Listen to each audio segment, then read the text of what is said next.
Compte rendu de la 71e réunion du Conseil des ministres. Le président de la République, chef de l'État, Félix Antoine Tshisekedi Tshilombo, a présidé ce vendredi 19 décembre 2025 à la Cité de l'Union africaine, la 71e réunion du Conseil des ministres. 5 points étaient inscrits à l'ordre du jour, à savoir 1. Communication du président de la République, chef de l'État. 2. Points d'information. 3. Approbation d'un relevé des décisions du Conseil des ministres. 4. Examen et adoption de dossiers. 5. Enfin, examen et adoption de textes. La communication du président de la République a porté sur 3 points principaux, à savoir 1. De la nécessité de mettre en place une fiscalité particulière applicable aux banques commerciales en République démocratique du Congo. Le président de la République a été saisi du constat selon lequel les banques commerciales sont régulièrement confrontées à des mesures coercitives de recouvrement fiscal, notamment les saisies et les avis à tiers détenteurs, qui dans certains cas entraînent la paralysie, voire l'asphyxie de leurs activités et par ricochet celle de leurs clients.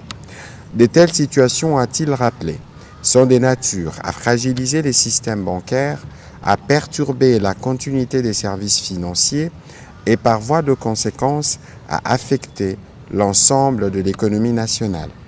Réaffirmant que le respect des obligations fiscales demeure un principe intangible auquel nul ne saurait se soustraire, le président de la République a précisé qu'il n'est pas ici question de remettre en cause les droits légitimes de l'État en matière de mobilisation des recettes publiques.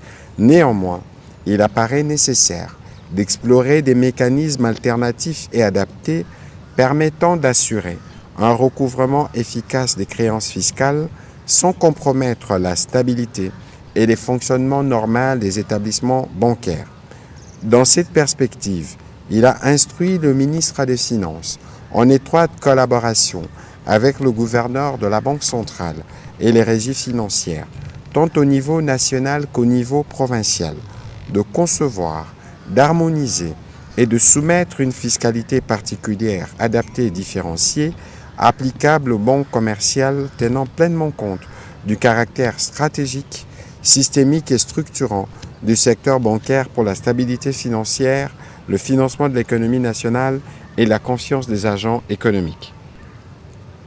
Cette fiscalité, a-t-il martelé, devra être équilibrée, prévisible et compatible avec les impératifs de continuité des activités bancaires en privilégiant des mécanismes de recouvrement appropriés, non paralysants et conformes aux bonnes pratiques, tout en garantissant la préservation intégrale des intérêts financiers de l'État, les respects stricts de la législation fiscale en vigueur et les renforcements durables des recettes publiques. Parallèlement, il a exhorté les banques commerciales à faire preuve d'un sens accru de responsabilité et à se conformer strictement à la législation fiscale et réglementaire du pays dans un esprit de transparence, de civisme fiscal et des partenariats constructifs avec le pouvoir public. Le gouvernement est donc appelé à veiller à la mise en œuvre diligente de ces orientations afin de concilier efficacement la stabilité du système bancaire, la mobilisation optimale des recettes publiques et la dynamique de développement économique de notre pays. Le deuxième point de la communication du président de la République a porté sur l'évaluation de la mise en œuvre des réformes du climat des affaires. Le président de la République a pris connaissance des conclusions de la première réunion de la commission technique des suivis des ministères réformateurs tenue le 1er décembre 2025. Cette évaluation relève certaines avancées par rapport aux services antérieurs, traduisant une dynamique d'amélioration au sein de quelques départements ministériels. Toutefois, au regard de l'état global de mise en œuvre de réformes relatives au climat des affaires, les résultats enregistrés demeurent largement en deçà des objectifs fixés et des attentes légitimes de la nation. Cette contre-performance que le président de la République a jugée inacceptable compromet l'élan d'amélioration qu'il a engagé et retarde l'instauration d'un environnement favorable à l'investissement, à la croissance et à la création d'emplois. Il est dès lors impératif d'accélérer l'exécution de réformes et d'en assurer une mise en œuvre rigoureuse, coordonnée et orientée vers les résultats. Les pesanteurs administratives identifiées doivent être levées sans délai. Par conséquent, le président de la République a instruit l'ensemble des ministères réformateurs et contributeurs concernés à redoubler d'efforts afin d'atteindre des niveaux de performance conformes aux objectifs qui leur ont été assignés. Il a relevé par ailleurs la persistance de contraintes financières majeures entravant l'amélioration du climat des affaires, notamment en ce qui concerne le fonctionnement du guichet unique des créations d'entreprises, confronté à un déficit structurel compromettant son efficacité, ainsi que la poursuite et la finalisation du plan stratégique du climat des affaires.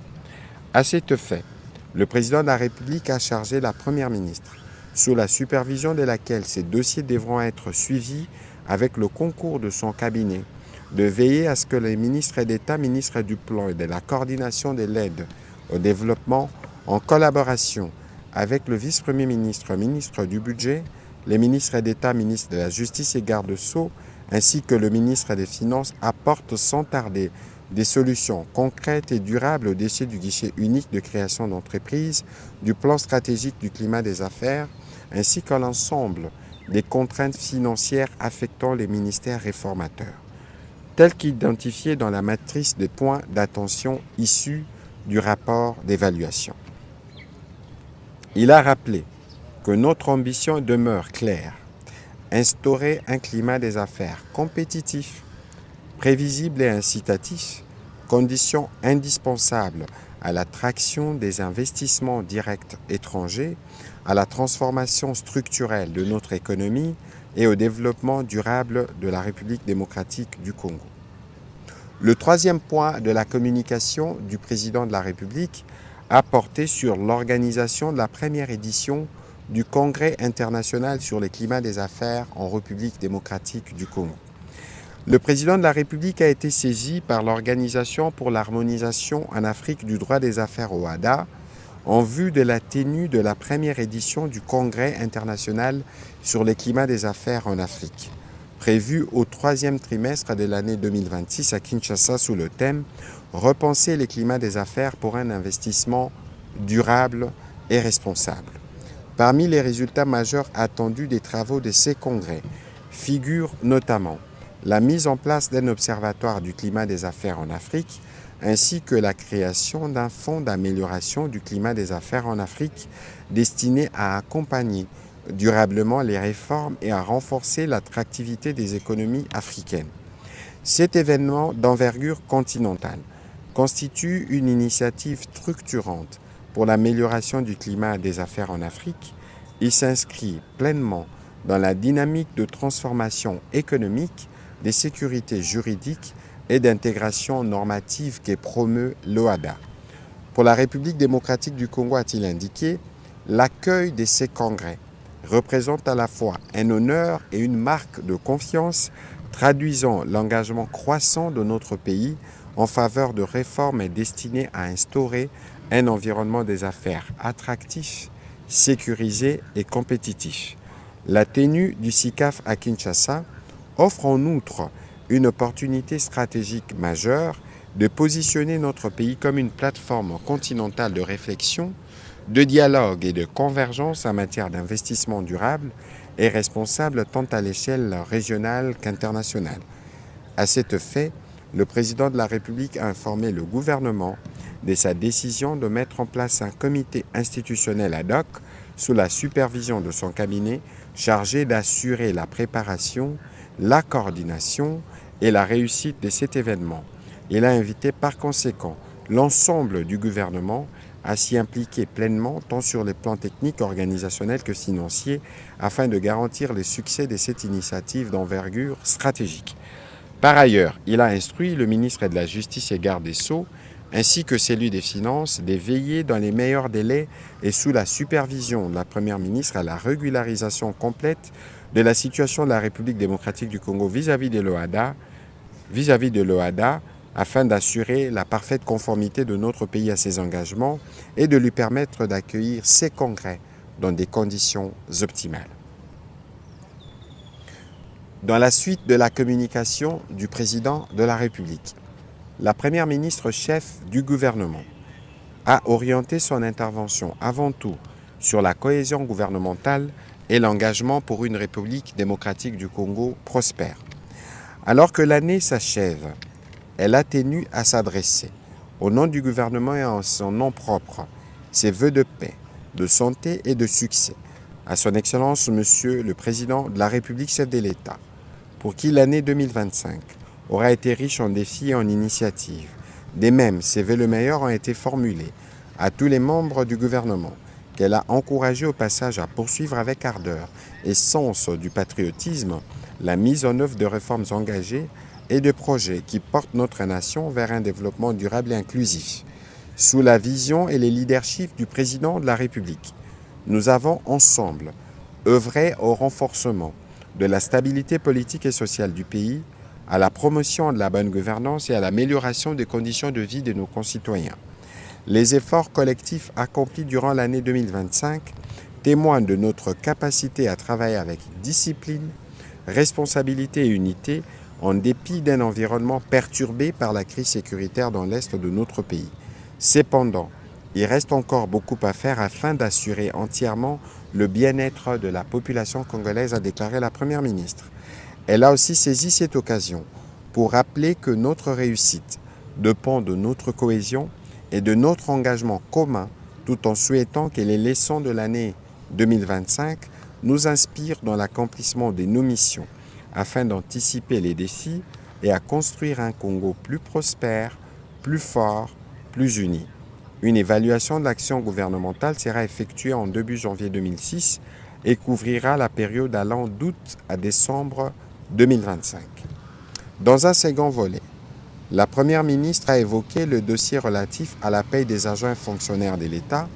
À ces sujets, elle a soutenu que dans le cadre de la protection du pouvoir d'achat de nos compatriotes, le gouvernement poursuit ses efforts dans les processus de rationalisation des circuits de transactions financières liés à la paie des agents et fonctionnaires de l'État. Toutefois, il y a lieu de constater que des difficultés d'accès au salaire persistent dans certains territoires du pays, d'où la nécessité de prendre définitivement des mesures afin d'y pallier. C'est le cas de la situation vue dans la province du Sud-Ubangi, spécifiquement en territoire de Boudjala, ou encore celle dans les territoires de Bagata dans le Kwilu, où elle a invité les ministres concernés à s'activer pour s'assurer que les compatriotes de ces parties du pays reçoivent leur dû. Des instructions ont été données au vice-premier ministre, ministre du Budget, à celui des Finances, de régulariser rapidement la situation afin que les enseignants puissent percevoir leurs droits et que les écoles continuent de recevoir les frais de fonctionnement perdus. Au deuxième chapitre du Conseil de ministres de ce jour, relatif à l'État et l'administration du territoire, le vice-premier ministre, ministre de l'Intérieur, a présenté au Conseil le rapport sur l'État et l'administration du territoire. Au cours de la semaine qui s'achève, l'état d'esprit de la population a été marqué par les scepticismes de l'opinion et des États-Unis d'Amérique sur l'annonce par l'armée rwandaise du retrait de la ville d'Uvira. Au plan politique, il a été observé des tensions entre les institutions provinciales autour de l'adoption des lédits budgétaires dans des provinces telles que le Congo central, le Haut-Lomami et le Sud-Ubangi. Pour ce faire, des consultations avec les forces politiques ont été préconisées afin de garantir le respect strict des instructions du président de la République relatives à la stabilité des institutions provinciales. Les membres du gouvernement ont été informés des conclusions de la réunion d'évaluation de la situation humanitaire dans les territoires occupés tenue le 18 décembre 2025 avec les représentants de la MONUSCO, des délégués de OCHA, HCR, PNUD et du BCNUDH. Le point a été également fait sur les opérations de contrôle d'armes légères et des petits calibres à Kinshasa, Elle vise à identifier les stocks d'armes détenus par nos forces afin de sécuriser les différentes autorités, à faire la traçabilité systématique de celles-ci, à vérifier leur conformité aux documents de détention ainsi qu'à empêcher tout transfert illégal d'armes vers les acteurs non autorisés aux fins de réduire sensiblement le taux de criminalité et des violences à la base des armes à feu à Kinshasa. En vue de lutter contre le banditisme et la criminalité en cette période de festivités de fin d'année, il s'est tenu, comme annoncé, la réunion du comité provincial de sécurité élargie aux bourgmestres des communes, chefs des quartiers ainsi qu'aux autres membres des comités locaux de sécurité. Ils ont été invités à tenir régulièrement les réunions aux fins de maintenir l'alerte au plus haut niveau et mettre hors d'état de nuire les différentes bandes criminelles qui insécurisent nos populations à Kinshasa et dans les différentes villes, agglomérations et centres urbains du pays. Le vice-premier ministre, ministre de l'Intérieur, a terminé son rapport par la situation aux frontières après avoir fait état de cas de sinistres et des catastrophes au cours de la semaine qui s'est achevée. Toujours sur ces chapitres sécuritaires, le vice-premier ministre, ministre de la Défense nationale, a présenté au Conseil la situation opérationnelle.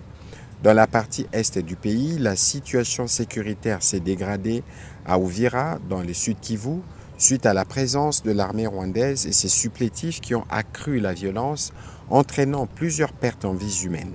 La terreur au sein des populations civiles et les déplacements massifs de celles-ci, contraintes de fuir les atrocités en tout genre. Et à ces propos, une cellule de crise s'est réunie chaque jour autour du président de la République, chef de l'État et commandant suprême de forces armées de la République démocratique du Congo pour faire le point et les suivis de la situation sur les terrains. Il a aussi fait le point des opérations qui se poursuivent en Ituri contre les milices CRP Zaïre, Codeco et FRPI, ainsi que dans les triangles Grand Bandundu, Kinshasa, Congo central contre les Mobondo. Le vice-premier ministre, ministre de la Défense nationale, a rassuré de la détermination de forces armées de la République démocratique du Congo à défendre la patrie, à rétablir l'autorité de l'État et à assurer la sécurité de nos populations. Évolution de la situation récente sur les marchés d'échange ainsi que de biens et services.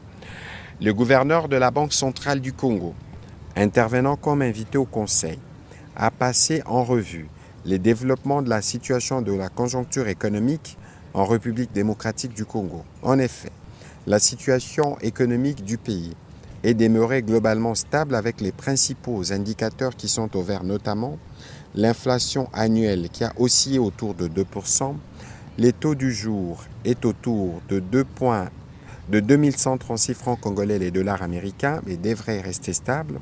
Les réserves de change qui couvrent au moins 3 mois d'importation des biens et des services. Les dépôts bancaires qui repartent à la hausse et qui ont atteint 15,7 milliards de dollars contre 14,5 milliards de dollars 3 mois plus tôt, avec une proportion des dépôts en francs congolais plus importante. Ils représentent 12,4% des dépôts contre 10% il y a 3 mois, témoignant ainsi un retour progressif de la confiance en la monnaie nationale. En rythme hebdomadaire, les cours mondiaux des principaux produits de base intéressant l'économie congolaise se sont plutôt bien comportés. Face aux facteurs de risque sur le plan externe et interne, le gouverneur de la Banque centrale a réitéré ses recommandations allant dans le sens du maintien d'une coordination étroite entre les politiques monétaires et budgétaires afin de préserver la stabilité macroéconomique et le pouvoir d'achat intérieur et du renforcement du suivi de prix intérieurs et de la communication afin d'ancrer les anticipations et soutenir la confiance dans la monnaie nationale.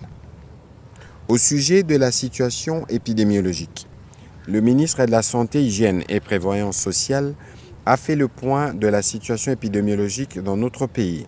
En ce qui concerne le choléra, la tendance à la 49e semaine épidémiologique a été marquée par une baisse continue du nombre de nouveaux cas, passant de 1147 à 1118 cas suspects, dont 5 décès, soit une létalité de 0,5%. 85 nouveaux cas suspects, dont 2 décès, ont été notifiés à Kinshasa au cours de la même période. Pour ce qui est du Mpox, la tendance à la 49e semaine a également été caractérisée par une baisse du nombre de nouveaux cas suspects, passant de 421 à 287 par rapport à la semaine précédente. Globalement, une baisse significative de notifications est observée avec une réduction du nombre de cas positifs. Les actions de riposte se poursuivent pour éradiquer ces épidémies. Note d'information relevant du secteur de l'agriculture. Le ministre d'État, ministre de l'Agriculture et Sécurité alimentaire, a fait le point sur le projet de déploiement du parc agro-industriel de Mbanza-Ngungu, qui est un projet structurant développé dans le cadre d'un partenariat public-privé conformément à la législation congolaise en vigueur. Sur une superficie de 104 000 hectares, ces parcs agro-industriels sera divisé en 3 zones qui seront traversées par la rivière Nkissi. Ces terres seront étudiées, défrichées, cultivées et plantées à raison d'environ 10 000 hectares par an. Le ministre d'État, ministre de l'Agriculture et Sécurité alimentaire, a précisé qu'il s'agit d'un projet initié par les secteurs privés, porté par un consortium d'entreprises nationales et internationales avec l'accompagnement technique de l'Organisation des Nations Unies pour le développement industriel, ONUDI. Le projet vise à renforcer la sécurité alimentaire nationale, développer la transformation locale de produits agricoles, créer massivement des emplois, réduire les importations alimentaires et à soutenir l'industrialisation du secteur agricole. Sa mise en œuvre requiert un investissement total de 974,732 millions de dollars américains, repartis principalement sur les 4 premières années. Sans engagement financier, ce projet permet à l'État de bénéficier, entre autres, d'infrastructures agro-industrielles modernes, des milliers d'emplois directs et indirects, d'un transfert de compétences et de technologies, d'une augmentation de la production locale, d'une réduction des importations alimentaires, d'une amélioration durable des revenus agricoles. Le parc agro-industriel de Mbanza-Ngungu constitue donc un modèle de partenariat équilibré dans lequel les secteurs privés investissent tous les fonds requis et portent le risque financier. L'État encadre, sécurise et supervise. Les partenaires techniques internationaux garantissent la crédibilité et la transparence. Le ministre d'État, ministre de l'Agriculture, a rassuré que ces projets s'inscrivent pleinement dans la vision du gouvernement visant à promouvoir des investissements structurants sans pression sur les finances publiques tout en maximisant l'impact économique et social. Note d'information relevant des affaires sociales. La ministre d'État, ministre des Affaires sociales, Action humanitaire et solidarité nationale, a présenté une note d'information à 2 volets pour lesquels elle a sollicité et obtenu l'accompagnement du gouvernement. La première note concerne la mise en place d'un centre de collecte de dons en faveur des personnes vulnérables et démunies à l'occasion de la célébration de la Journée internationale de la solidarité humaine le 20 décembre 2025. C'est une initiative stratégique qui permettra de contribuer à l'efficacité de l'action du gouvernement relative à la solidarité nationale et d'assurer une réponse étatique plus juste, plus rapide aux besoins de populations les plus démunies. Il s'agit d'un hub logistique pour les associations caritatives qui recevra, triera, valorisera et redistribuera des biens neufs ou d'occasion et de la nourriture aux personnes vulnérables et en difficulté, tout en intégrant souvent les aspects d'économie circulaire et des réinsertions professionnelles. Les entreprises pourront faire les déstockages de produits et les particuliers donner facilement avec l'assurance de contribuer à l'élan de solidarité nationale. Ces centres de collecte de dons en nature, fonctionnant sous la coordination de la Direction générale de la solidarité nationale et de la réinsertion sociale, va améliorer l'aide sociale en canalisant les dons en nature vers les démunis directement avec l'accompagnement et l'assistance des organisations pour la distribution directe aux bénéficiaires. Des antennes seront ouvertes à travers le territoire national avec un modèle opérationnel qui reposera sur l'établissement des sites logistiques centraux. La phase pilote sera lancée à Kinshasa avec comme site logistique central les sièges de la DGSNR dans la commune de Kasavubu. La deuxième note a porté sur la problématique de gestion de compatriotes réfugiés au Burundi et en Tanzanie. À ces sujets, la ministre d'État, ministre des Affaires sociales, Action humanitaire et solidarité nationale, a présenté les contours de la situation et a rassuré de la collaboration étroite de notre gouvernement au regard du cadre de mécanismes humanitaires reconnus pour apporter un appui complémentaire aux efforts du Burundi et de la Tanzanie en partenariat avec les organismes du système des Nations Unies. Elle a détaillé les actions engagées et celles recommandées, tant au niveau diplomatique, humanitaire qu'institutionnel, avant de faire le point sur les préparatifs de la mission humanitaire urgente telle qu'instruite par le président de la République au cours de la 70e réunion du Conseil de ministres pour apporter une assistance humanitaire à nos populations réfugiées dans les deux pays. Par ailleurs, elle a souligné que la stratégie prévoit également des mesures de contingence pour l'assistance au rapatriement volontaire sur le sol congolais. Il s'agit d'une approche transitoire à promouvoir par son ministère en collaboration avec d'autres ministères sectoriels et les partenaires. Le Conseil a pris acte de cette note d'information tout en décidant de la mise en place d'une commission interministérielle chargée du suivi de questions humanitaires spécifiquement pour les compatriotes déplacés à la suite de l'offensive rwandaise. Note d'information relevant des finances publiques. Le ministre des Finances a présenté au Conseil la note relative au mécanisme de sanctuarisation des ressources attendues par la République démocratique du Congo au titre d'appui budgétaire dans le cadre du programme économique du gouvernement appuyé par la facilité élargie de crédit du Fonds monétaire international. Ces mécanismes s'inscrivent dans le cadre du protocole d'accord conclu le 22 mai 2025 entre notre gouvernement via le ministère des Finances et la Banque centrale du Congo, lesquels constituent un engagement du gouvernement du programme FEC et par conséquent conditionnent les décaissements de ressources affectées à l'appui budgétaire. La prise d'acte de ces mécanismes, a insisté le ministre des Finances, permettra d'accélérer l'approbation par le Conseil du FMI du rapport de la deuxième revue du programme FEC dont la date de la réunion est fixée pour ce vendredi 19 décembre 2025. Au troisième chapitre du Conseil des ministres de ce jour, relatif à l'examen et à l'adoption d'un relevé des décisions, les membres du Conseil ont approuvé le relevé des décisions prises lors de la 70e réunion ordinaire du Conseil des ministres du vendredi 12 décembre 2025. Au quatrième chapitre du Conseil des ministres de ce jour, relatif à l'examen et à l'adoption d'un dossier relevant du secteur du développement rural. Le seul dossier traité dans ces chapitres a été présenté par le ministre d'État, ministre du Développement rural, et qui porte sur la politique nationale du développement rural. Ces documents de politique sectorielle est basé notamment sur les orientations stratégiques du PNSD. Il prévoit la diversification de l'économie, et ce, en transformant les mondes ruraux en moteur de la croissance économique.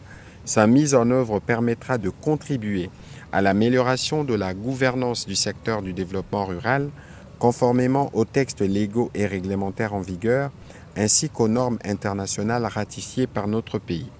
Le ministre d'État, ministre du Développement rural, a précisé que la vision est de faire de son secteur les moteurs de croissance pour l'amélioration de la productivité, des infrastructures rurales, la structuration des sociétés coopératives multisectorielles, l'aménagement spatial, l'habitat et la création d'emplois ruraux décents en vue de rendre les milieux ruraux plus attractifs et lutter contre l'exode rural d'ici 2035 et transformer les milieux ruraux congolais en un espace plus productif en utilisant les principes de bonne gouvernance et de ressources d'ici 2050.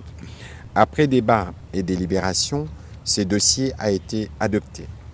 Au dernier chapitre du Conseil des ministres de ce jour, relatif à l'examen et à l'adoption des textes, un seul texte a été soumis à l'examen du Conseil.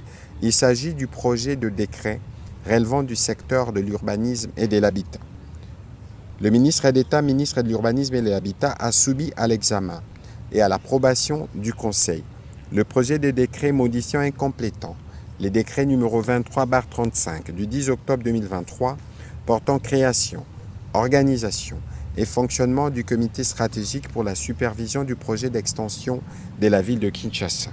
En effet, Ces textes modificatifs comportent 3 articles et modifient 4 articles dans le but de dynamiser et de garantir un fonctionnement efficient aux organes de cette structure technique, à savoir le comité de pilotage et la coordination. Il répond ainsi à la nécessité de rationaliser, après une expérience de 2 années de fonctionnement, la composition du comité stratégique pour la supervision du projet d'extension de la ville de Kinshasa et de doter sa coordination de l'autonomie administrative et financière. Après débat et délibération, le Conseil a adopté ces projets de décret. Commencé à 14h55, la réunion du Conseil a pris fin à 16h38. Je vous remercie.